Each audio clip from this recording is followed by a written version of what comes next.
ನಮಸ್ಕಾರ ಸ್ನೇಹಿತರೆ, welcome back to my channel. ಇವತ್ತಿನ ವಿಡಿಯೋದಲ್ಲಿ ನಾವು ಕೆಂಪು ಹರಿವೆ ಸೊಪ್ಪಿನ ಸಾಂಬಾರನ್ನು ಹೇಗೆ ಮಾಡೋದು ಅಂತ ನೋಡೋಣ. ಅದಕ್ಕಿಂತಲೂ ಮುಂಚೆ ಯಾರೆಲ್ಲ ನಮ್ಮ ಚಾನೆಲ್ಗೆ ಸಬ್ಸ್ಕ್ರೈಬ್ ಮಾಡಿಲ್ವೋ ದಯವಿಟ್ಟು ಸಬ್ಸ್ಕ್ರೈಬ್ ಮಾಡಿ ವಿಡಿಯೋಗಳನ್ನು ನೋಡಿ. ಊರಲ್ಲೇ ಬೆಳೆದ ದಪ್ಪ ದಂಟಿನ ಕೆಂಪು ಹರಿವೆ ಸೊಪ್ಪು ಸಿಕ್ಕಿದೆ. ತುಂಬ ಚೆನ್ನಾಗಿದೆ.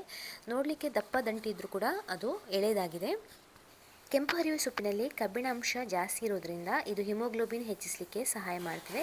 ಮತ್ತು ಇದರಲ್ಲಿ ಕ್ಯಾಲ್ಶಿಯಂ ಮೆಗ್ನೀಷಿಯಂ ಜಾಸ್ತಿ ಇದೆ, ಹಾಗಾಗಿ ಎಲುಬು ಮತ್ತು ಹಲ್ಲುಗಳಿಗೂ ಕೂಡ ಒಳ್ಳೆಯದು. ಇದು ರೋಗ ನಿರೋಧಕ ಶಕ್ತಿ ಹೆಚ್ಚಿಸ್ತದೆ, ಹಾಗೆ ಕಣ್ಣುಗಳ ಮತ್ತು ಚರ್ಮಗಳ ಆರೋಗ್ಯಕ್ಕೂ ಕೂಡ ಸಹಾಯಕಾರಿಯಾಗಿದೆ. ಇದರ ಎಲೆಗಳಲ್ಲಿ ಹುಳಗಳು ಇರುವ ಸಾಧ್ಯತೆ ಇರೋದ್ರಿಂದ ಇದನ್ನು ಒಂದ್ಸಲ ಚೆನ್ನಾಗಿ ಚೆಕ್ ಮಾಡಿಕೊಳ್ಬೇಕು. ನಂತರ ಇದನ್ನು ತೊಳಿಬೇಕು. ದಂಟು ಹಾಗೆ ಎಲೆಯನ್ನು ಒಟ್ಟಿಗೆ ಕಟ್ ಮಾಡ್ಕೊಳ್ಬೋದು, ಅಥವಾ ದಂಟನ್ನು ಉದ್ದಕ್ಕೆ ಈ ಥರ ಸಪ್ರೇಟಾಗಿ ಕಟ್ ಮಾಡ್ಬೋದು. ದಂಟು ತಿನ್ನಲಿಕ್ಕೂ ಚೆನ್ನಾಗಿರ್ತದೆ. ಬೆಳೆದಿರದ ಕಾರಣ ಎಳೆದಾದ ದಂಟು ಮಕ್ಕಳಿಗೂ ತುಂಬ ಇಷ್ಟ ಆಗ್ತದೆ. ನಾನಿಲ್ಲಿ ಒಂದು ಈರುಳ್ಳಿಯನ್ನು ಉದ್ದಕ್ಕೆ ಕಟ್ ಮಾಡಿ ಹಾಕ್ಕೊಳ್ತಾ ಇದ್ದೇನೆ. ಈರುಳ್ಳಿ ಹಾಕ್ಕೊಳ್ಳೋದು ಆಪ್ಷನಲ್ಲು, ಬೇಡಂದರೆ ಸ್ಕಿಪ್ ಮಾಡ್ಕೊಳ್ಬಹುದು. ಹರಿವೆ ಸೊಪ್ಪು ಅಂದರೆ ನನಗೆ ತುಂಬ ಇಷ್ಟ, ಅದಕ್ಕೋಸ್ಕರ ನಾನು ಇನ್ನೂ ಸ್ವಲ್ಪ ಎಕ್ಸ್ಟ್ರಾ ಹರಿವೆ ಸೊಪ್ಪನ್ನು ಆ್ಯಡ್ ಮಾಡ್ಕೊಳ್ತಾ ಇದ್ದೇನೆ. ನೋಡಿ, ಈ ಥರ ಕಟ್ ಮಾಡಿದರೆ ಸಾಕು. ಇದಕ್ಕೆ ರುಚಿಗೆ ತಕ್ಕಷ್ಟು ಉಪ್ಪು ಹಾಗೆ 1.5 ಗ್ಲಾಸ್ನಷ್ಟು ನೀರನ್ನು ಸೇರಿಸಿ ಬೇಯಲಿಕ್ಕೆ ಬಿಡಬೇಕು. ಜಸ್ಟ್ 5 ನಿಮಿಷದೊಳಗೆ ಇದು ಬೆಂದುಬಿಡ್ತದೆ. ಮಸಾಲೆ ಹುರಿಲಿಕ್ಕೆ 2 ಚಮಚದಷ್ಟು ಎಣ್ಣೆಯನ್ನು ಬಾಣಲೆಯಲ್ಲಿ ತೆಗೆದುಕೊಳ್ಳಿ.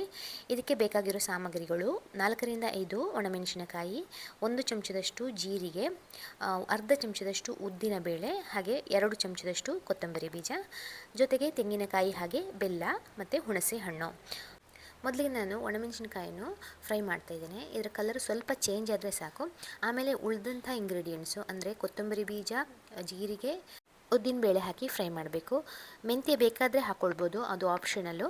ಮಿಕ್ಸರ್ ಜಾರ್ನಲ್ಲಿ ಹುಣಸೆ ಹಣ್ಣು ಮತ್ತು ತೆಂಗಿನಕಾಯಿ ಹೋಳುಗಳನ್ನು ಈ ಥರ ತರಿತರಿಯಾಗಿ ರುಬ್ಕೊಳ್ತಾ ಇದ್ದೇನೆ. ಆಮೇಲೆ ಹುರಿದಂಥ ಮಸಾಲೆಯನ್ನು ಹಾಕಿ ನುಣ್ಣಗೆ ರುಬ್ಬಬೇಕು. ಸ್ವಲ್ಪವೇ ನೀರು ಹಾಕಿ ಈ ಥರ ರುಬ್ಬಿದರೆ ಸಾಕು. ಹರಿವೆ ಸೊಪ್ಪು ಬೆಂದಮೇಲೆ ಇದಕ್ಕೆ ಬೆಲ್ಲವನ್ನು ಸೇರಿಸ್ಕೊಳ್ತಾ ಇದ್ದೇನೆ. ಇದು ಮೆದುವಾದ ಬೆಲ್ಲ, ಬೇಗ ಕರಗಿ ಹೋಗ್ತದೆ. ನಂತರ ರುಬ್ಬಿದ ಮಸಾಲೆ ಮಿಶ್ರಣವನ್ನು ಹಾಕಿ ಚೆನ್ನಾಗಿ ಮಿಕ್ಸ್ ಮಾಡಿ ಒಂದು 5 ನಿಮಿಷಗಳ ಕಾಲ ಕುದಿ ಬರಲಿಕ್ಕೆ ಇಟ್ಟರೆ ಸಾಕು. ರುಚಿಯಾದ ಕೆಂಪು ಹರಿವೆ ಸೊಪ್ಪಿನ ಸಾಂಬಾರು ಅನ್ನದೊಟ್ಟಿಗೆ ಸವಿಲಿಕ್ಕೆ ಸಿದ್ಧ ಆಗ್ತದೆ. ಈ ವಿಡಿಯೋ ಇಷ್ಟವಾದರೆ ಲೈಕ್, ಕಾಮೆಂಟ್, ಶೇರ್ ಮಾಡಿ ಹಾಗೂ ಚಾನಲಿಗೆ ಸಬ್ಸ್ಕ್ರೈಬ್ ಮಾಡುವುದನ್ನು ಮರೆಯಬೇಡಿ.